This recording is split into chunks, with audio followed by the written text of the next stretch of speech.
Alright! Uy, ang ganda! Uy, ang aesthetic! Oh my God, I love it! Ano malaman ko naririnig? Pag naka-green na siya. Sabihin ko lang yung intro. Alam mo na yan.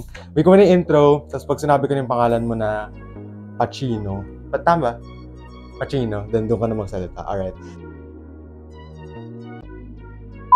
He was part of the COMELEC of the MSCB 2023-2024. He was a player in the track and run or track and field, and we're here to talk about his life. Please all welcome Pacino. Hi, Patch! Hi, Wam. It's good to be here. He's here on Wavy Talk. Actually, I got to found out na you're actually part of track and run when I found out your Instagram. And I just saw it late, so hindi tayo nakapag-interview agad. Really? Which post? Which post? Parang I saw you crossing your arms in the sports center. Parang may nakita ko sa ganun. Yeah. I remember that. Tapos parang nabasa ko track and run. Tapos sabi ko, track and run. Never ako nakapag-interview ng taong ganun. Sabi ko, sige, I'm gonna go ahead and interview. So, and you're here. And you were also part of the COMELEC then. Yeah, last year. Kasama ko sila Aaron, sila Joshua. Sila Elijah. Si Elijah. Yeah, but we're not gonna talk about the MSCB kasi that's already old. And I'm back after 2 months of a break. And si Patch inunahan ko kasi why not? We've been talking about this since my birthday pa. So, yeah. So, yung name mo ba talaga, Pacino? Yeah. Nickname mo lang yung Patch? Yeah. A lot of people mispronounce my name. Lalo na siguro yung mga teachers who don't know me. So, Pacino. Pacino. Pero ganun. Pacino talaga ang tawag. Pacino. Okay, I see. So, it's a combination of my mom's name. So, Patricia, tapos Pacino. Okay. Akala ko your mom and dad combined their names for Pacino. Pero gets kita. Kaya Patch na yung tawag. I see. Kasi very unique kasi yung name ng Patch. Diba? Kaya nagulat din ako. And then, part of the reason bakit, it's because of Patch Adams, if you know him. Parang, she's a doctor in a film. And ever since I was young, I believe my parents wanted me to be a doctor. And turns out, ako, parang nag-align din yung gusto kong maging, like, their beliefs aligned with mine. So, ito, I'm a STEM student now, and in STEM Med, I'm studying to be a doctor in the future. So gusto mo talaga maging doctor? Anong klaseng doctor gusto mo? Yun nga, hindi ko nga alam eh. My lolo was orthopedic surgeon. I'm still not sure. Basta alam ko, gusto ko mag-specialize. I see. Gusto ko yan. Pero we have a lot of time naman. Pero magka-college ka naman din. Saan mo ba gusto mag-college? Like, your dream college? Dream college is UPCAT. UPCAT talaga. And yung intermed, kung saan si Elijah ngayon. I see. I like. Apanoodin nga to for sure. So, ayun, UP. So, I just UP recently talaga. took the UPCAT. So, nung Sunday. And feeling ko, pasado naman. Kaya yan. Kaya yan. Ako, alam ko na hindi. Kasi ang sakit sa ulo nung mga sagot. Pero I understand yun na ganun pala yung name mo na how, and yung STEM med ka. Pero I wanna ask, how's life recently for you in school? Okay naman, since it's the first week of school. Perfect timing. Yeah. Ang dami kaming time. Habang wala pang mga lab work, mga ganun. True. ETs. Yeah. Pero in life in general for you now without school, okay naman? Yeah, okay naman so far. I'm sure it's gonna be manageable. I always learn to manage them. Pero I wanna ask, how long have you been studying in Marist na ba? I've been studying in Marist. I think this is my 13th last year. So, I'm a loyal Marista. Oh my gosh, ang tagal mo na pala. Yeah, so I've been here for 13 years since kinder. Kinder! Yeah. Ang tagal mo na nga. Yeah. Kasi nakita ko lang yearbook pic mo nung grade 6 eh. Grade 6 ba? Grade 6. Best in math Oo, kaya nagulat din ako sa, ang tagal na pala si Patch dito. Pero akala ko grade 6 ka lumipat. Pero yung parang kinder ka pala. Yeah, kinder pa. So, ang dami marami yung nagsasabi na, like, ang dami ko nung kilala. And, sinasabi ko naman, like, more than half of your life nasa Marist, marami ka talaga makikilala. Totoo. Yeah, diba? Ako nga, 1 year lang, ang dami ko nakilala. Diba? Wow. Kaya gets kita dyan. Pero how's life naman as a STEM student? STEM student, I feel like it's gonna be easier. You consider STEM subjects. I feel like na mas madali yung bio tsaka yung physics. Kaysa sa chemistry and calculus. Sa bagay, actually, naintindihan ko rin. Others may think differently. Pero ako, I just feel like it's gonna be easy. naintindihan kita. Kasi for me, well, not a STEM student, pero feeling ko madali nga lang yung bio and physics. Pero yung calculus talaga, ang daming sumagat ng ulo dyan last school year. It's not for everyone talaga. Oh, tas chemistry pa, kaya naintindihan ko kayo dyan. Pero now we're gonna talk about your life. Nag-track and run ka. Tama diba? Track and run. Track and field, track and run. Okay, sige. No need to correct myself pala. Pero like, how long ka ba ng track and run? Actually, yung tawag sa kanya, track and field. Track and field. Kasi it involves yung track, which is yung oval. Yung parang, di ba sa sports center, may parang Oo, laka nun eh. Yeah, like yung outline ng sports center, yung Yeah. 400 meters niya, parang nakatartar siya, di ba? Yun yung track. Okay. That's where the running events happen. Okay. Tapos yung field naman, di ba? Yun yung javelin. Yeah, oo. Javelin. Para doon yung field, like isipin mo yung oval natin.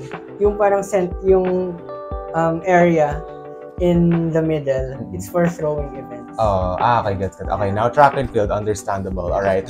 Pero like, kailan ka nag-start and how long? Nag-start ako, grade 7. Grade 7. Grade 7. Okay. Tapos, grade 7, like, nag-relay kami, nag-practice kami ng relay. So, varsity na ako. Coach Tundi, kasama ko sila Enzo, sila Bam. And, nag-relay kami. So, ako yung second leg. So, yung second leg, it's yung parang pa-straight dun sa oval. So, sa Maris kami nagpa-practice. Ay, oo. Yung straight na ano. So, yung straight dun. And then, nung tumatakbo na ako, bigla akong nadapa. Oh. And then, naka-spike shoes ako nun So, like, matulis siya. Ouch. Like, and then, nung nadapa ako, parang sumayad yung ano ko. Aray! Yung spike shoes sa parang dito sa area na to. Kaya parang may scar ako dun. Hindi ko lang mapakita ngayon. Pero may scar ka ngayon? Meron.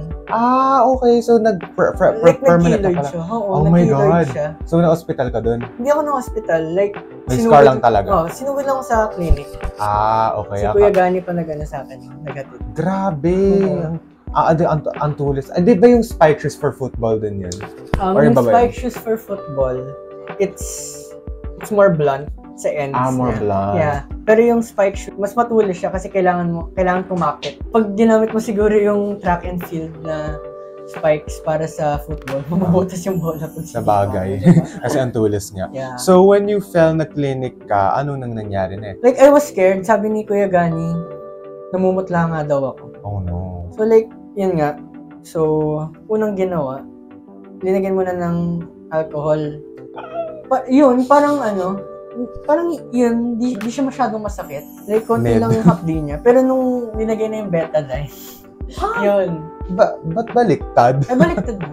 Betadine hindi masakit, alcohol masakit. Ganun ba? For me, weird. Okay, basta so parang one of them, hindi siya masyadong masakit. Pero kinaya ko naman. So, like, yung ginamot, then? Yeah. And then yung sakto pa, like, sobrang haba ng bandage na yun.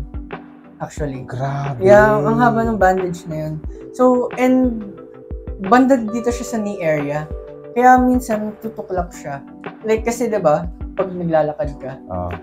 Ayun. So, mahirap talaga. Yeah, so nag-wheelchair ka? Hindi ako nag-wheelchair. Kasi kaya naman eh. Pero nagulat lang talaga sila nung nakita na. Ang haba nung mahaba. Gets. So after you got your injury and then okay ka na. Yeah. Yun na na-decide mo, gusto mo na mag-track and field? Or is there more to the story? I mean, I was track and field na kasi. Like, varsity na ako. Gets. Yeah. Kaso nga lang, nag-pandemic na. I think it was March 15. Gets kita. Yeah. So, yun, nag-stop na yung track and field for a while. So, tapos nag-online classes na. Ayun. So, yeah. Isolated tayo sa homes nun. Very much, yeah. Pero, bumalik ka, did you come back before senior high? Before senior high, hindi. Hindi. Sa senior high ako nag-try. Ulit? Track and field, yeah. I see. Pero like for you, what's life like as a, Paanong, Like, anong ginagawa mo? Like, you can tell like what you do before, like anong na prepare mo, what details they give you, anong nakuha mong results, like mga ganun, like mga results. So, yung minimal lang naman kasi yung kailangan mo sa bike shoes ka, parang yung pinaka-essential. So, and then, siguro, if I'm umitim, may may sunscreen. Arm sleeves, may sunscreen ka. I see. Ayun. And then, after nun, yung mga competitions, they're may long distance, may running events, may jumping, tapos may throwing. Madami. Yeah, madami siya. Kaya track and field. Yung track para sa running, tapos yung field yan. Okay, kasi number mo nga. Gets ka na. So, yung running events, may long distance and short distance. So, runner ako. And I was sprinter ako. So, short distance. So, mga 100. Okay, naiintindihan ko na. Yeah. Alright, I understand you there. Pero like, what made you want to do this? Ba't mo gusto mag-track and field? Siguro kasi maraming nagsasabing mabilis ako tumakbo. Ganun. I see. And then nakita ko sarili ko na parang, parang gusto masaya. Parang masaya siya. Naiintindihan kita dyan. Something I see myself in. Na you enjoy it kaya you want it. Naiintindihan ko yan. I see, I understand you there. Pero like, I know that sometimes we have the best and hardest things as, you know, a track and field player. Pero for you, what's the best things na nai-enjoy mo pag tumatakbo ka? Siguro yung endurance, yung improvement. Your body improvement, yes. Body improvement ko, yung endurance. I'm sure familiar tayo dito. Like yung pag tumatakbo ka, parang sumasakit yung tagiliran. Oh, yeah, oo. Magkaka-side stitch ka. Yung tawag. Pero pag nalagpasan mo yung stage na yun, like if you're running, we used to do warm up namin dati, 5 rounds. So, So, equivalent na ng parang 2 kilometers. Gets. Pero what's for you? The hardest things. What's the hardest things for you? Yung hardest thing siguro, I was a track and field player. Parang medyo short-lived. Kailangan ko na i-balance yung workload. So that's why you wanted to stop kasi hindi mo na kinayang i-balance yung varsity mo for track and field kasi senior high. Okay, I get you there. Pero may mga people pa rin that I know some people sa grade. There's a grade 11 I think. They're still in track and field. Wow. Habang nasa senior high. So I have a lot of friends. Well, balance yung ACADS nila and yung extracurriculars like that. Also STEM din kasi kaya naiintindihan ko medyo mahirap din. Yeah. Kaya naiintindihan ko yun. Pero sa tingin mo ba, like for example, when you graduate grade 12 or baka this year grade 12 or any time in a time of your life, do you think you will go back and do it again? Siguro for fun lang. Kasi basta nung kami, like nag-competition kami sa, alam ko inter-school yun, with all of the, So, merong mga from Cavite, may from, Dasmariñas, Oh. Like, may mga, doon, sinabak ako doon. And then, sa 200 meters ako na. And then, hindi ko na malala yung name ng competition. Pero I know it was, mga last year. Tapos nung tumakbo ako, like I came in last sa heat ko. So like there, I saw yung parang bigger picture. Na parang I like doing this, pero siguro not competitive because just like for fun. Yeah, there are people better than me, and tanggap ko naman yun. Yeah. Pero you don't have to keep yourself down kasi we improve naman from our mistakes. Kaya naiintindihan din kita dyan. Pero for your best experience, what's your best experience pag nagta-track and field ka? Siguro yung mga friends na nagawa ko. Habang tumatakbo ka, lalo na sa relay, like, parang magkaka-adrenaline ka kasi, di ba? Lalo na kung may hinahabol ka.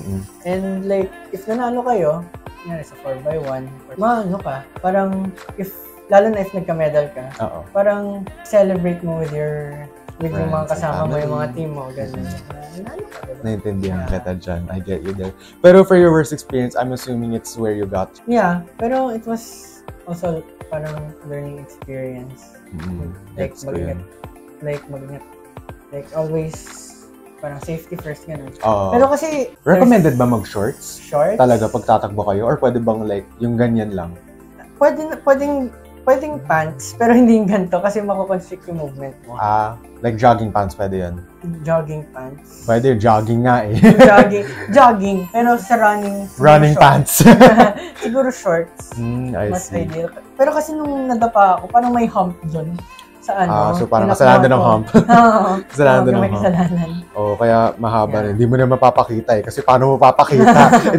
Mangyayari pa ang video ko dito, guys. Kaya, ayun. Pero I have the last question and this is actually about your future. Pero sa tingin mo, what will your future be until college? So, ayun na nga. Ito na lang din.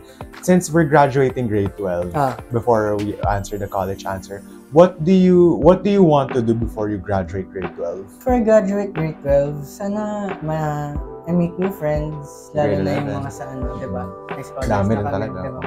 Yeah. May nahabi na sa amin na scholars and they're very good people. Ma-maintain ko yung gold medal. Ay, gusto ko yan. Honors? Yeah, honors, highest school. Yeah, yun yung gusto ko. Hopefully, honors na ako next. Yeah, kaya natin yan. Yeah, through there. Pero for college, what do you think? Do you have plan for yourself? What do you like dream? Things of like that? Iniisip mo? Siguro for now, gusto ko muna makapasa sa UP. Okay. Yeah. Kasi libreng tuition. Totoo. Diba? Tapos tutulungan ko kayo mga magulang. And yung kinuha ko sa UP is psychology. BS psychology. Kasi pre-med siya. Diba? You mentioned earlier, like gusto ko maging doctor. Oo. And if pinalad, sana sa intermed, like it's a program na parang focused siya, specialized in medicine. So, after 7 years, mag-ano ka na. Basta shorten yung time mo before you become a doctor. Naintindihan ka ta. So, hopefully, hopefully makapasa ka dyan. Manifesting. Yeah. Yung isa ko in-interview dyan, nagsuot ng UP lanyard, tapos manifesting din siya. Actually, tanggalin ko pala. Sino ba yun? Tatanggalin ko yun. Anyways, tatanggalin ko yun. Well, anyways. Okay. Pero to be honest, getting to know your life, your life, personal, school, na nagulat din ako, nag-kinder ka pala, kinder ba? Kinder ka nag-Maris. Kinder ka nag-Maris. Kasabay ko sila Mig. Si Yo din ba? Si Yo, kaklase ko yun. Mag-alam. I see. Tapos, ayun, yung buhay mo sa track and field, yung pala na onti lang, pero we got to know a lot. And your future, I'm very happy na we got the interview. And ikaw yung first interview ko after taking a break for ilang months. I'm very honored. And yeah, hopefully, more your dreams will come to sa UPA and get to know more of your life. Pero yeah, that's all. There will be more interviews to come. Baka next week wala kasi I'm out of town, pero I'll be back with. So yeah, ayun lang. There will be more interviews to come soon. I'm gonna message more people for you guys and enjoy this content. Pero yeah, that's all. Thank you again, Patch, and thank you all for watching. Thank you guys. I'll see you all later.